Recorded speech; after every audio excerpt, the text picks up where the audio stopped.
Am I the a-hole stories? Am I the a-hole for telling my dad not to bother with me because I'll be gone when I'm 18? My dad wasn't around when I, 17 mil, was a kid. Always working, and when he was around, he didn't do much with me. All school stuff, games, birthday parties were only my mom while he would just be at home. Then it came out he was cheating on my mom when I was 7. They split up but I stayed with my mom. He never visited or would say he is and then not come. I pretty much forgot about him until my mom passed away a year ago and my life has been terrible ever since. Don't worry, I'm in therapy. I got an awesome therapist and talk to her every week online. The thing is, I was forced to come live with my dad. I wanted to go with my grandparents but he wanted me to be here with his family, and grandparents pushed me into going with him. My dad's trying to act like he hasn't ignored me all these years. He married the coworker he cheated with and they had my little sister who's almost 2. She's a cutie and the only one I actually like in this house. Probably won't see her after this, but not like she'll remember me. My dad knows I don't like him, and literally every day he bugs me about doing stuff with him and his wife. I don't talk to them, or do anything when they invite me. I make my own meals at different times so I don't sit with them at the table, go to school online, stay in my room, talk to friends, go to work or play with my sister. But never do anything with them.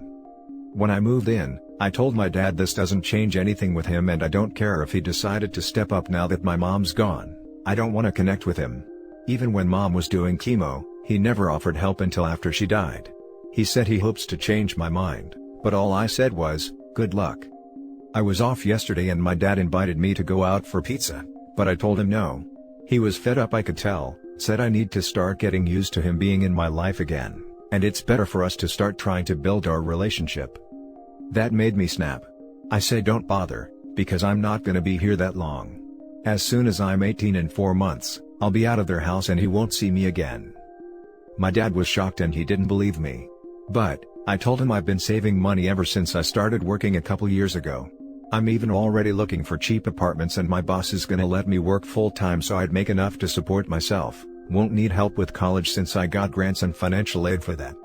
He's been silent ever since and not trying to talk anymore, and my stepmom gives me dirty looks. Earlier, she said I was an ungrateful crap because I hurt my dad deeply, telling him I'm going no contact soon when he's trying to make things right.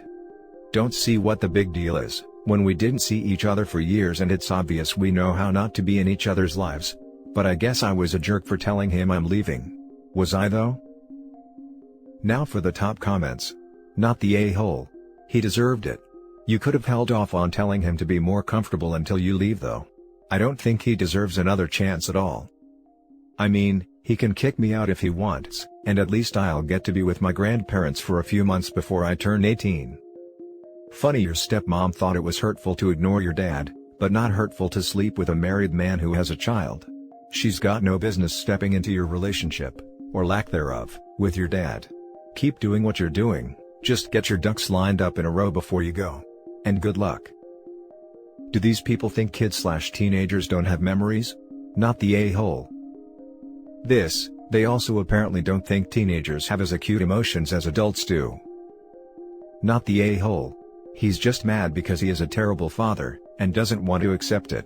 If he truly wanted to be in your life, he could have reached out earlier. Sorry for your loss, I'm glad you're getting help. Thanks. It's helping a lot talking to her cause I sure as hell don't want to talk to him about my mom. It's been easier having someone to go to, and she knows how to handle my crap. Have you ever had a therapy session with your dad present? No. Would you ever want to? Or are you ever having a relationship with him? No, that ship is pretty much sailed. Now for the next story. Am I the a-hole for not selling my designer clothes to pitch in for my sister's medical treatment, when she won't sell her hobby items either? I've always enjoyed having nice clothes. I don't get obsessive about things must be X label, but if I have the money to splurge on a classic dress from a reputable designer, I'll buy it. My sister is more into collecting hobby items, like video games, comic books, paperbacks, etc. She has a lot of those little funky pops, etc. I love her apartment. It's filled with so many things it's like a flea market of geekdom. 8 months ago, she had a medical issue that required a lot of extra attention and work. We all banded together to support her, but she ended up racking up a lot of medical debt, and much worse, nearly died. She's slowly recovering but will need more care. 4 weeks ago, she let me know that she'll be able to handle her medical debt slowly over time, but said that she was hoping I could help. I told her that I'd definitely help. Then she said that her idea was that we could host a fire sale of my designer clothes and other things, and probably cut down a huge chunk of the debt. I didn't realize she was being serious, but she was. There are a few things that are in the queue to be resold to make room for new items anyway, and I had already planned to split some of that money 70-30 between new items and giving them to her. I'm usually good at estimating what I can get for my clothes, and I was going to have around $7,000 to give. She was hurt, and told me that she's my sister, they're just clothes. I asked her then, is she doing the same with her figurines and stuffed toys, comic books, etc.? She got on my case about how she's sick, she's feeling bad, and I'm expecting her to part with the things that make her happy. I told her that no, I don't expect her to, but she can't expect me to just sell all my clothes either. She argued that I have more than enough, and that I spent thousands of dollars a year. Which is true, but not in the way she thinks. I'd maybe start with a $5,000 new money cap, but end up selling $9,000 worth of items, so the amount is closer to $14,000. Anyway, moving on, she got our mom and dad and brother involved, and they're all pushing me to contribute more, saying that I definitely don't need new clothes. I'm not arguing that I do, and like I said, I was planning on giving her money anyway. But she's not even willing to put up her own items into this, and to me, that sends a bad message. I feel for my sister, but if she isn't even willing to help herself in this situation, I don't think I'm wrong to not dump all of my clothes for her. Am I the a-hole? Not the a-hole. I've noticed people tend to push others to sell things that have no value or interest to them. As in, they can't understand that the designer clothes to you are the same as Funky Pops to them. I'm glad OP's sister is alive, but damn, her behavior is pretty self-serving and rotten. $7,000 to help is amazing. I'd be terrified to look that gift horse in the mouth. Not the a-hole. I think your sister was pushier than she should have been about this, but the real a-hole is a medical system that leaves ill people with astronomical bills. You are not required to give money or sell your things to pay for this debt and shouldn't be guilted into that. Not the a-hole. She isn't willing to sell her stuff. Why should you sell your stuff? I'm almost tempted to suggest OP offer $5,000 to $7,000 and say that is all she's offering, until sister starts selling some of her own stuff. Any protesting from the sister and $100 is deducted from the offer each time. If the sister is smart, she'll shut up, otherwise, OP can give less with less guilt. Next story is titled, Am I the a-hole for not allowing my sister and her kids to move in with me? I, 29 male, and my wife, 28 female, have been in a relationship for 15 years and have 2 children, 2 male and 4 male. When I was 15 my parents passed away. Since my in-laws were friends with my parents in the past and I had known my wife for a while before we started dating, they let me move in with them. My sister, 35 female, was 21 when our parents passed away, and she basically forgot I existed. No support, no help, nothing from her. Heck, she didn't check on me to see if I was alright emotionally. My sister didn't completely cut contact with me, but we hardly talk, maybe once a year, and aren't close at all. Recently, my sister's boyfriend kicked her and her 2 children, 7 female and 9 female, out. In addition, she is currently 6 months pregnant. My sister has been staying with friends. This morning she called me begging me to allow her and her kids to move in with me. After she heard my rejection, she was pissed, and called me selfish and rude for allowing my wife's sister, 26 female, to move in with me. She moved in a few weeks ago, but not my own flesh and blood. I can slightly understand my sister's point, but my sister-in-law has been more of a sister to me than she ever was.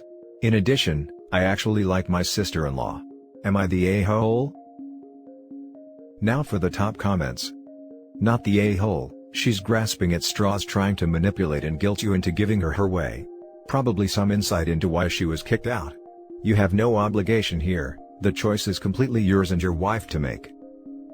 Also, adding one adult person, whom you know well, versus 3 people, are very different. Plus, she is pregnant and I highly doubt she will leave before or even soon after the birth of her 3rd child, so you would have a newborn living there too. Not the a-hole. She's only interested when she needs something from you. That's no relationship. And realistically, how would she ever move out with 3 kids to house? And OP's home potentially housing 4, soon to be 5 kids? is also an issue. Info: even if you wanted to let her move in, could you? It sounds like you have 3 adults and 2 small children in the home already. Adding another adult and 2, soon to be 3, children is a lot for any house. Does she have a plan? Or would she end up living with you forever? This is what I was thinking. It already sounds uncomfortable, but in 3 months when she has a newborn, it would be an unlivable situation. Next story. Am I the a-hole for inviting my future father-in-law over without telling my fiancée or her mother? He's suffered enough.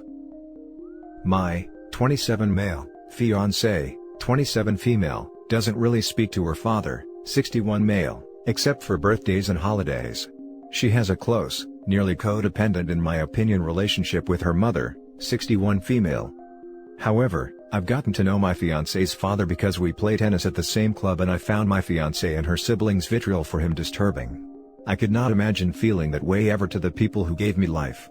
And honestly, during the time I've gotten to know him, I've come to bond with him and feel bad for him. He's in no way young anymore, and is suffering from heart problems and issues with his weight. He's estranged from all his kids. My fiancée is the oldest of 4 kids and her parents, who never officially married, split when she was 17. I secretly resented both her parents because my fiancée said she felt obligated to support her 3 younger siblings, and the debt she incurred from it is what has been putting off her desire to tie the knot. However, I decided to forgive and have internally made my peace with both of her parents, for making her feel that her mom would be destitute if she didn't financially help out. I've been trying to get my fiancée to let go of her anger because I'm sick of seeing her just holding a grudge forever. But it's proven to be a frustrating process. My future father-in-law knows he's probably not getting an invitation to the wedding and my fiancée wants her mom to walk her down the aisle. I don't think she knows how much this hurts her dad. Her dad's ex-wife, 34 female, who I met like 3 years ago when they were still together, is just such an awful human being, but also a Jekyll and Hyde. During their 10-year marriage she embezzled from his business, and caused him to eat so much he had a heart attack. She also alienated his kids. Now he's lost his business, his reputation is ruined, and in bad health. Me and him agreed that he's suffered enough. But when he reached out to try to make amends, wanting to tell my fiancée and her mom that he appreciated their love and should have done right by the people who loved him, they continued to rebuff him. I'm sick of seeing this guy so miserable. I knew that my future mother-in-law and sister-in-law were coming over to help my fiancée do alterations on her dress. I deduced that this was a good time as ever to give my future father-in-law a shot. They were all outside when he pulled up and went to meet them. They all got very fired up. When I asked why they thought he hasn't been punished enough, they said they wanted both of us to leave, calling my act a betrayal. Am I the a-hole for trying to be the peacemaker? You're the a-hole. It's nice of you to spend time with the man you feel bad for, but you aren't respecting your fiancé's boundaries. Do you know why she doesn't want to talk to her father? It seems like something pretty awful had to happen for all of them to cut him off. You also said he married someone abusive and that probably greatly impacted their lives. You can't just force him back into your fiancé's life. If anything, forcing it will just make the situation worse. He fell in love with their stepmother and married her, and she didn't want anything to do with his kids. So he shut his kids out of his life for a new shiny wife, and you can't see how that would be an unforgivable betrayal? Me and him agree that he's suffered enough. You, the person who met this man recently, and the man who hurt the person you love, have decided that he is a good guy? Wow. That speaks a lot about you. You're the a-hole. You didn't grow up with him, you don't get any say in how your fiancé feels about him. His business and relationship failings as well as his heart attack, are not at all relevant to his relationship with his daughter. He has suffered. But making stupid decisions and or getting played until you're depressed, isn't her problem. He made sure of that by causing her to go no contact with his actions, which is clear by how your fiancé treats him. I hope you're single by the time this post really goes off. Added to add, you said you can't imagine not loving the person who gave you life. Newsflash, your experiences are not universal. My parents have been together my whole life and I love them more than anything. But my friends who have terrible parents? I listen, I support, I encourage them to find their happiness. I don't say, well, I love my parents, so you should too. Empathy is a thing. You're the a-hole. That's their boundary, not yours. It's not up to you to forgive your future father-in-law on behalf of your future wife or mother. Leaving for someone else is the beginning of a story, not the end. I can only imagine how the split happened. Don't ambush people like this. You're the a-hole. Don't meddle. It doesn't matter how you feel about him. This is akin to my mom trying to make my brother and I forgive my uncle who violated us as kids. Not saying dad did that to her, but whatever it is that is keeping her distanced is for her, not for you. Now for the last story. Am I the a-hole for not standing up for my sister poly relationship to my brother? I, 24 male, have two siblings Molly, 27 female, and Rick, 30 male.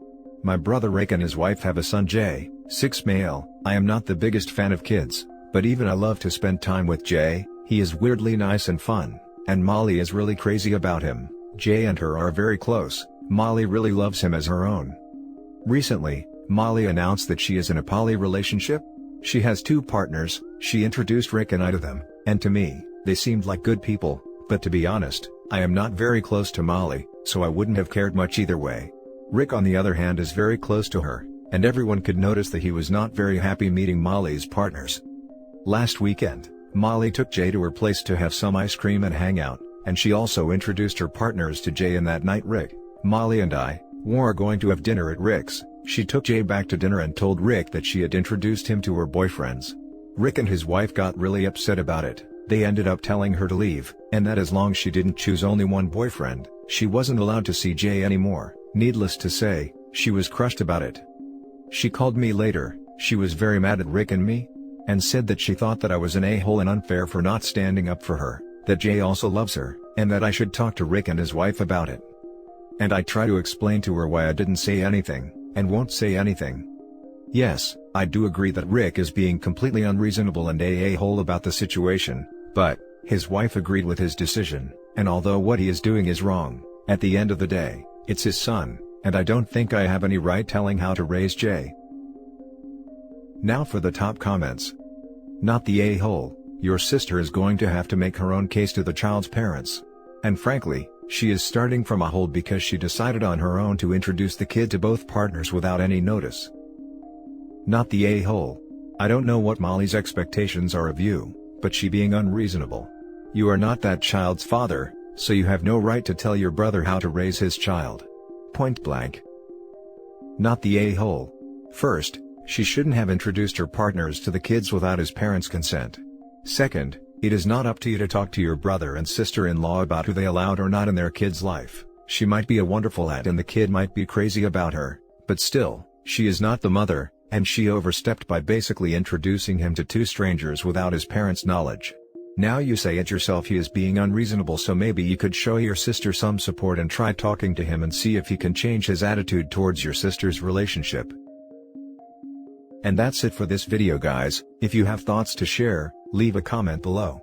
Don't forget to hit like and subscribe if you like this content. I'll catch you in the next one. Good day everyone.